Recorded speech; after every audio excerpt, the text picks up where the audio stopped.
Have you ever walked away from a conversation thinking, why did I let them talk to me like that? Maybe it was a colleague, a friend, a stranger online, someone who didn't just speak, but used their words like a weapon, not to connect, but to dominate, to belittle, to feel powerful. And the worst part? You said nothing. You stayed quiet. Maybe you even smiled. We've all been there. But what if I told you silence doesn't always mean weakness? What if in that moment, choosing not to react wasn't a sign of submission, but a sign of something far deeper, inner strength? In a world where loud voices often win the room, we're told to clap back, to speak up, to never let anything slide. But the Stoics, the ancient thinkers who understood human nature better than most modern gurus, taught something radically different. They didn't believe in shouting over someone to prove your point. They believed in clarity, in restraint, in calm responses that cut deeper than any raised voice ever could. And let's be honest, there's a certain power in being the calmest person in the room.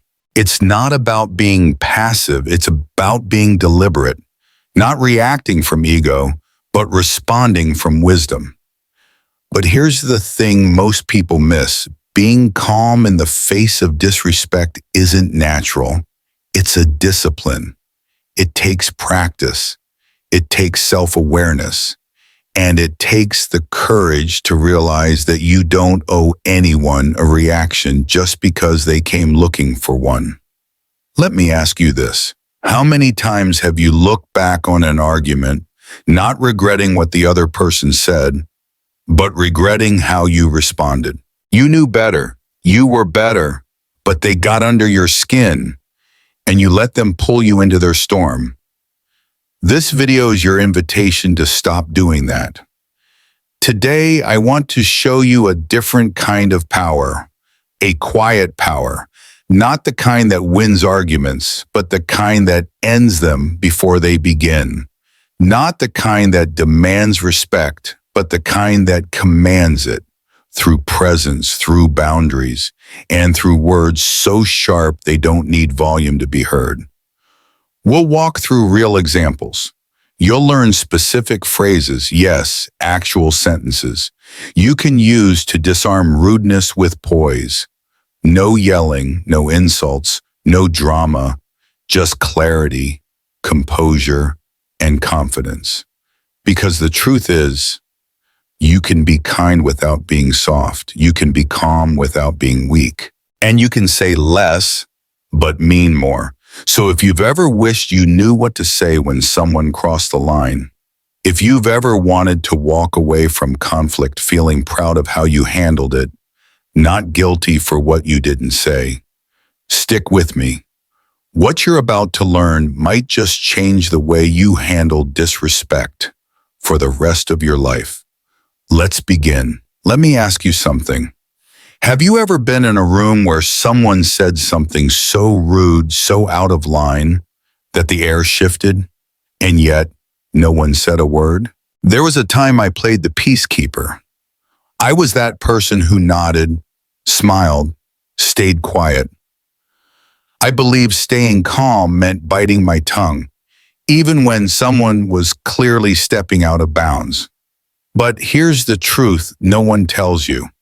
There's a difference between keeping the peace and betraying yourself in silence. I remember this moment vividly. I was presenting a strategy I had poured weeks into: research, analysis, careful preparation.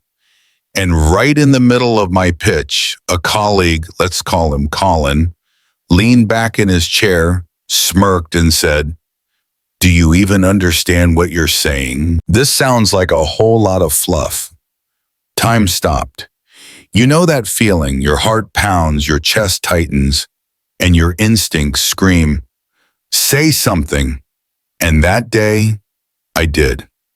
I looked him straight in the eye and said, calm, clear, no emotion, "I'm not the one. Try someone who tolerates nonsense. Silence, no laughter, no applause, just stillness. Because in that moment, the entire room recognized something. I had drawn a boundary without anger, without theatrics, just truth. Here's what most leadership seminars won't teach you. Rude people aren't powerful. They're just unchallenged. They've gotten used to no one standing up to them, used to performing, throwing shade, dominating conversations.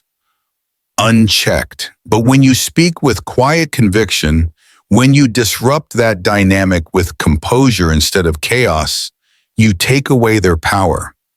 You take away the stage.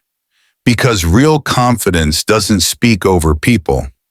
It doesn't need to insult, interrupt, or make noise. Real confidence knows the power of one well-placed sentence. And sometimes that sentence is, "I'm not the one." You don't owe anyone your tolerance when they're testing your dignity. You don't need to stay nice for someone who's actively being disrespectful. You're not here to absorb someone else's insecurity, masked as sarcasm or just being honest. Let me be clear, setting boundaries isn't rude. It's self-respect in motion. And yes, some people won't like it. They'll say, "You've changed." Let them. When you stop being a dumping ground for ego-driven behavior, people will resist. But that's a sign you're evolving.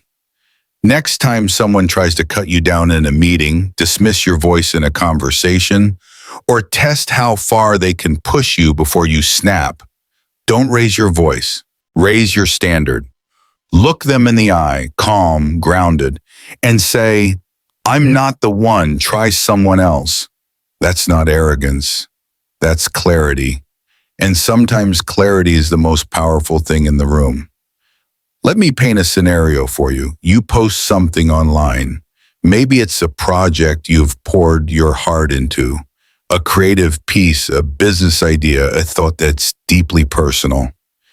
You've refined it for weeks. It matters to you. And then someone jumps in with a snide remark. Maybe it's not overtly cruel. Maybe it's just enough to make you pause. This feels kind of cringe. Are you sure this is the vibe you're going for? I've been there. And for a long time, I let those moments get to me. I'd second-guess myself, go back and edit things, or worse, delete them altogether. All because someone, somewhere, had an opinion they felt the need to share. But one day something shifted. I realized I wasn't actually hurt. I wasn't even angry. I was just giving too much weight to someone whose opinion never truly mattered to begin with. And that's when I found the words, "I'm not offended. I just don't value your opinion enough." Say that out loud. Feel the power in it. Because here's the truth. Not every opinion deserves a seat at your table. We live in a world where everyone feels entitled to comment, critique, judge. And while feedback can be helpful, not all feedback is created equal. Some people speak from experience, from wisdom, from love. But many, they speak from insecurity, from jealousy, from projection. They haven't built anything real, but they hand out criticism like they've earned the right. Stoic philosophy reminds us, just because someone speaks doesn't mean we have to listen. Marcus Aurelius wrote, "Everything we hear is an opinion, not a fact. Everything we see is a perspective, not the truth." So when someone tries to chip away at your confidence with sarcasm or subtle jabs, you don't need to defend yourself. You don't need to explain. You don't need to shrink. You simply need to recognize the source. Is this someone who truly knows you? Who understands your vision? Or are they just another voice on the sideline, throwing stones while you're out here building something real? There's a phrase I love. Don't let people who do so little for you control so much of how you feel. Because that's the trap. When you let low-value opinions shape your self-worth, You start dimming your light to make others more comfortable in their shadows. But here's a shift. When you say, I'm not offended, I just don't value your opinion enough, you're not being rude. You're being free. You're choosing peace over validation. You're choosing clarity over chaos. You're protecting your energy, and that's one of the highest forms of self-respect. And yes, some people will call that arrogant. Let them, because the people who truly matter won't try to tear you down. They'll help you rise. So the next time someone throws shade disguised as feedback or masks jealousy as a joke, pause. Don't react. Don't explain. Just breathe. And if you feel like responding at all, say it gently, calmly, and with full ownership of who you are. I'm not offended. I just don't value your opinion enough. Then move forward, unbothered, unshaken, unapologetically focused on what actually matters. Because your worth isn't measured by how loudly you defend yourself. It's measured by how quietly you walk away from anything that no longer deserves your attention. Let's talk about the kind of people who don't speak to connect, but to provoke. You know the type. They walk into a room and start cracking jokes at someone else's expense. Loud, sarcastic, trying to be clever, but there's nothing clever about cutting someone down just to get a laugh. They don't do it because they're brave. They do it because they're starving for validation, for relevance, for anyone to notice them.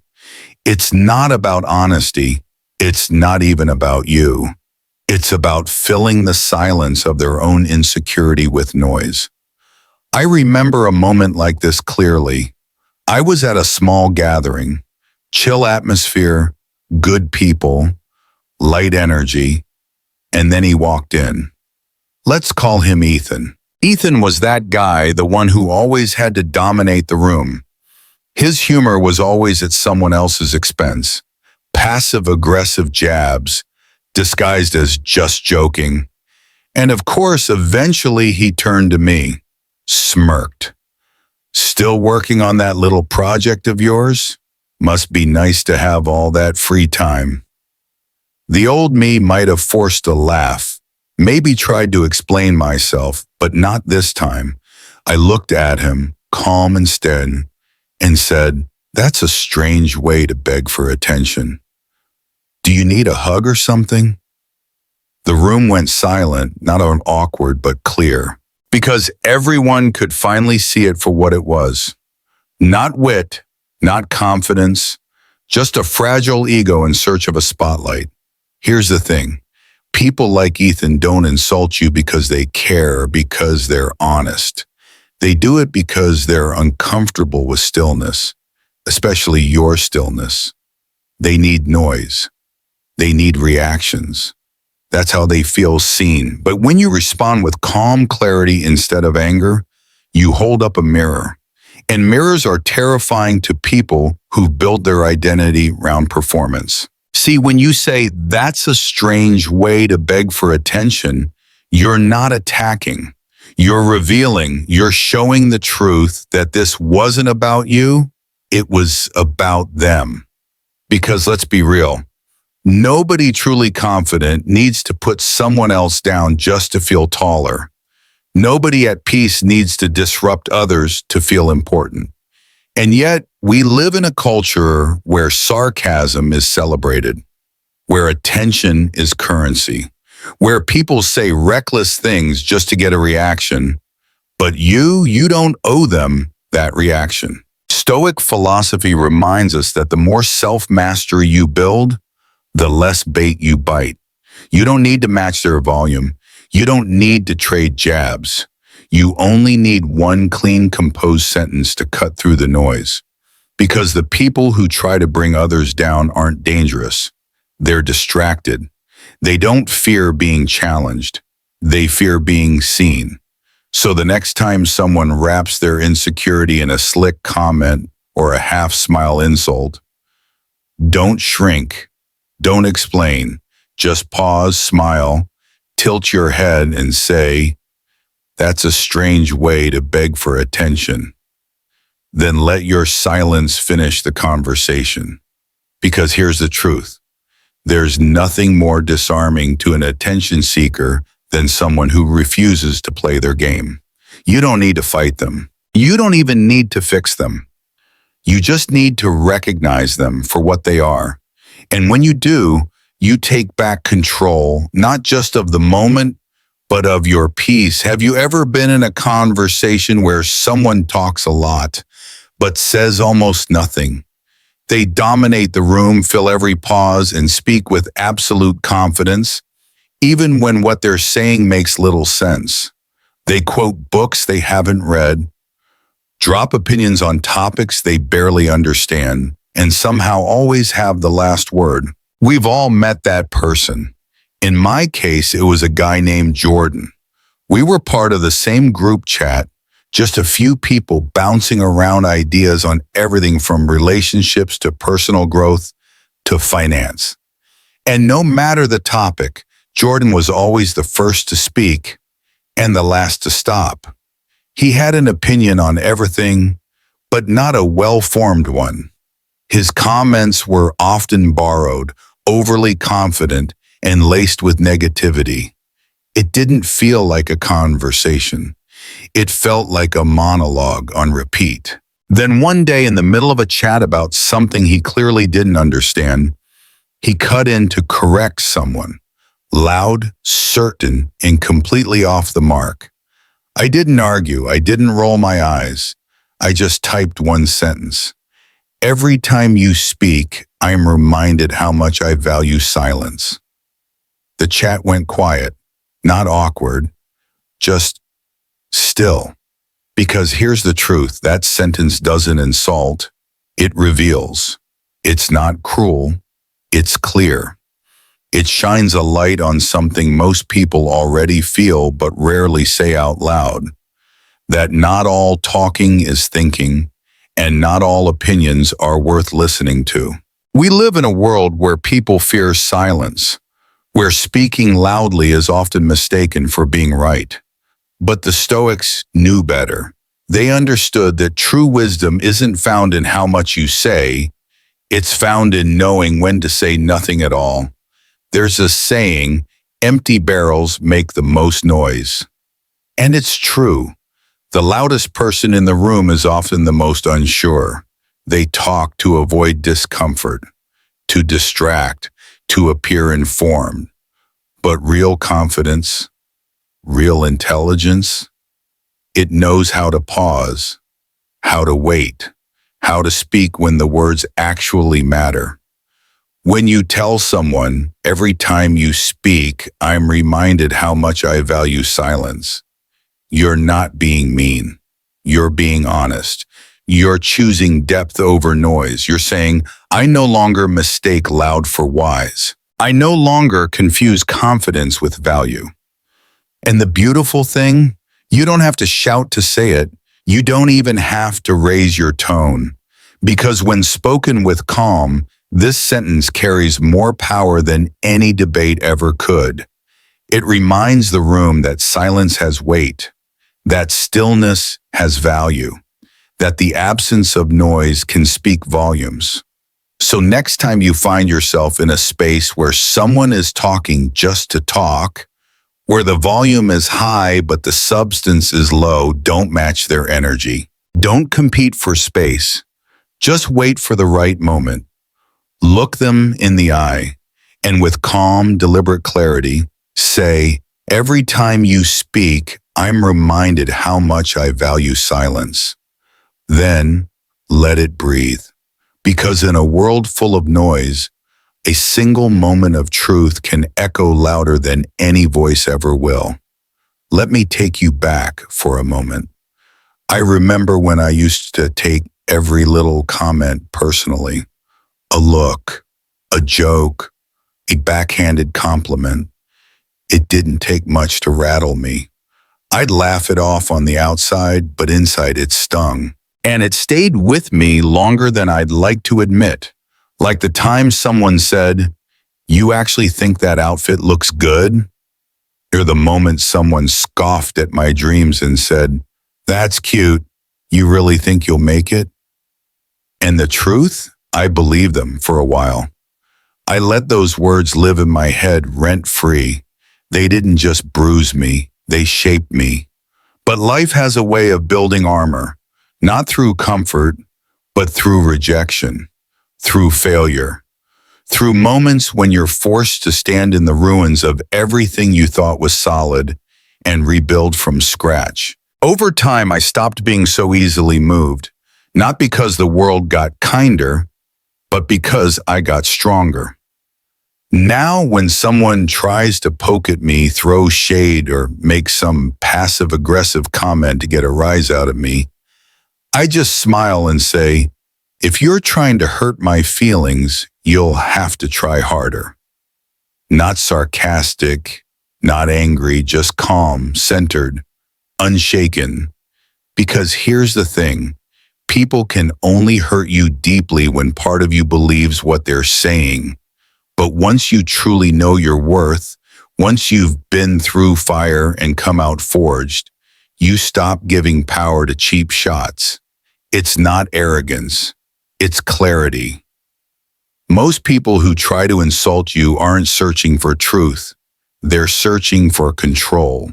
They want to see if they still have access to your emotions, if they can still make you flinch. But when you don't give them that reaction, when you don't explain, don't shrink, don't even blink, that is when they lose. And let's be honest, some people feel tall only when you shrink. They don't need to win. They just need you to lose a little emotionally so they can feel a bit bigger. But when you stay steady, when you meet them with quiet strength, it exposes their weakness, not yours. The Stoics taught that emotional control is a form of freedom. And it is. You don't have to react to everything. You don't have to take every comment as truth. And you absolutely don't have to carry someone else's insecurity like it's your burden. So the next time someone tries to cut you down with a slick remark or a thinly veiled insult, just breathe. Don't match their energy. Don't let them write the story of who you are. Instead, look them in the eye, smile, and say, if you're trying to hurt my feelings, you'll have to try harder. Then walk away, not in defeat, but in quiet triumph. Because when someone strong chooses silence over chaos, that silence is louder than any scream. Let's be honest, some people aren't looking for conversation. They're looking for conflict. They don't want clarity. They want chaos. They don't care about your point of view. They care about provoking a reaction, any reaction, just to feel in control. And if you've ever worked in an office, sat in a meeting, or even scrolled through social media, you've probably seen it. A passive-aggressive jab, a smug little comment, a tone that says, let's see if I can get under your skin. I remember a moment like that all too well. I was in a meeting presenting a strategy I had worked hard to develop, clean, focused, well thought out. And just as I was speaking, this guy, let's call him Trent, leaned back in his chair, smirked and said, not bad for someone who's usually 5 minutes late. He wanted a reaction. He wanted a scene. But he didn't get it.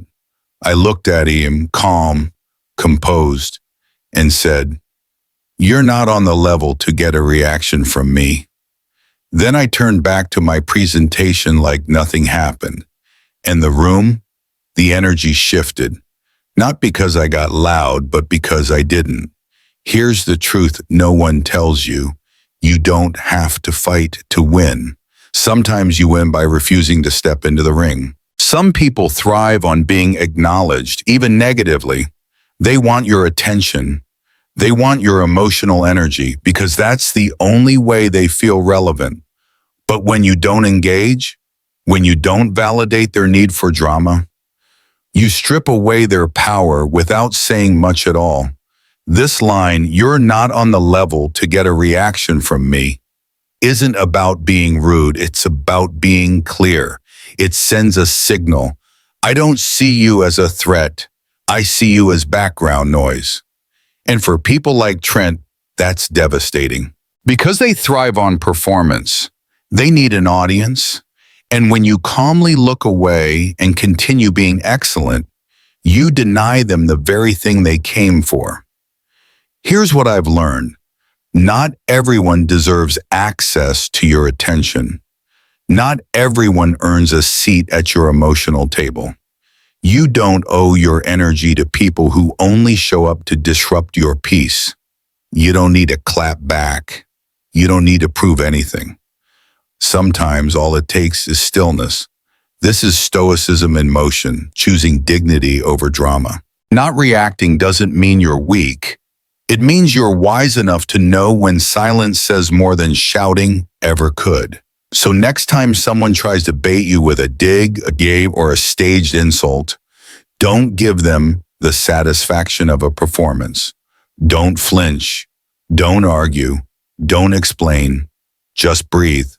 Look them in the eye and say, "You're not on the level to get a reaction from me." Then move on. Shift your focus. Return to your peace. Let your silence echo longer than their noise. Because the moment you stop reacting to every provocation is the moment you reclaim your power. And the people who once controlled you with their words, they'll realize they were never really in control at all. Sometimes the people who seem the most confident are actually the most insecure. You know the ones. They dress their insults in humor. They pretend to be clever, but underneath the smirk is something else entirely. Fear, self-doubt, a desperate need to feel relevant. Let me tell you about Darren. We were in a team meeting. I had just wrapped up presenting a project I'd been working on for weeks. Refined, thoughtful, and personal. It wasn't just data and slides. It mattered to me. And just as the room went quiet, Darren leaned back and said, loud enough for everyone to hear, "Well, I guess confidence really can make anything sound smart." It was a dig, a jab wrapped in a joke. The old me might have laughed nervously, maybe tried to defend my point, but that day I didn't flinch. I looked at him, smiled slightly, and said, "That was a lot of effort just to sound insecure." Silence, not just from him, but from everyone, because they knew exactly what had just happened. It wasn't a witty comeback. It was a mirror, a clean reflection of what his comment truly was. Not sharp, not funny, just desperate. Here's the thing, most insults aren't about you. They're about the person delivering them. People like Darren don't criticize because they care. They criticize because they're afraid of being overlooked, outperformed, or exposed. And rather than confront their own fears, they deflect it by mocking others. But when you respond calmly, without ego, without anger, with simple truth, you take their mask off. You hold up a mirror, and to someone hiding behind sarcasm, nothing is more uncomfortable than being seen. That was a lot of effort just to sound insecure. Works not because it attacks, but because it reveals. It's not a punch, it's a pause. It's not a fight, it's a reflection. And most people, they don't know how to handle that kind of honesty, especially when it's delivered with total composure. Here's what I've learned. The louder the insult, the deeper the insecurity. The more someone tries to diminish you, the more they're struggling with their own worth. So what do? You don't react. You don't match their energy. You don't hand over your peace just because someone else lost theirs.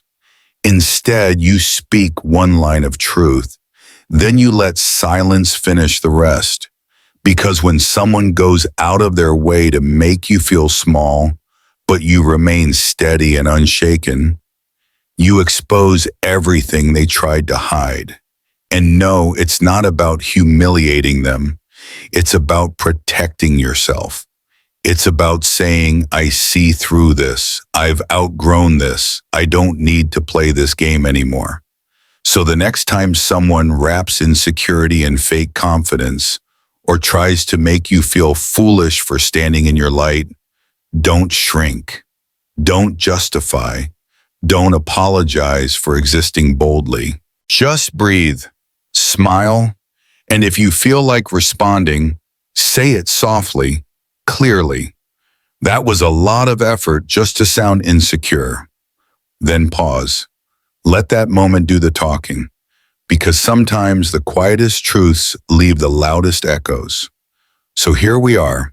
You've just learned 7 calm, powerful comebacks, each one rooted not in ego but in clarity, not in shouting but in self-respect, not in tearing others down, but in quietly refusing to be pulled down with them. Because here's what Stoicism and real emotional maturity teaches us. You don't need to raise your voice to be heard. You don't need to trade insults to defend your worth. And you don't need to explain yourself to people who are only trying to provoke you. Let's be clear. Silence doesn't mean weakness. It means mastery. It means you've grown so much that your peace is no longer available for every comment, every jab, every emotional ambush. It's easy to react, but it's powerful to pause. It's easy to lash out, but it's courageous to respond with stillness and precision. Each time someone tries to test you, bait you, diminish you, and you choose not to play their game, you're rewriting the rules. You're saying, you don't get to decide how I feel. You don't get access to my energy. You don't get to shake what I've worked so hard to ground. Because here's the deeper truth. Most people who insult others aren't strong. They're scared. And the calmest person in the room, they're the one with real power. Think back to the most impactful people you've encountered. Not the loudest, but the ones who carried themselves with quiet confidence. The ones who didn't need to prove anything because their presence spoke louder than any speech. That's who you become when you stop reacting to noise and start responding with truth. So the next time you're confronted, insulted, or belittled, take a breath, take a moment, and ask yourself, is this worth my peace? If not, say what needs to be said, if anything, and then walk away. Not because you're weak, but because you're focused, because you're stronger now, because you have learned that sometimes the most powerful thing you can say is almost nothing at all. And if even one of these ideas spoke to you today, if even one sentence gave you a new perspective, then don't keep it to yourself. Drop a stay silent in the comments to let others know you're claiming your power. And if you haven't already, hit that subscribe button quietly, because there's more to come. And trust me, the best kind of wisdom never needs to shout. Until next time, stand tall, stay calm, and protect your peace.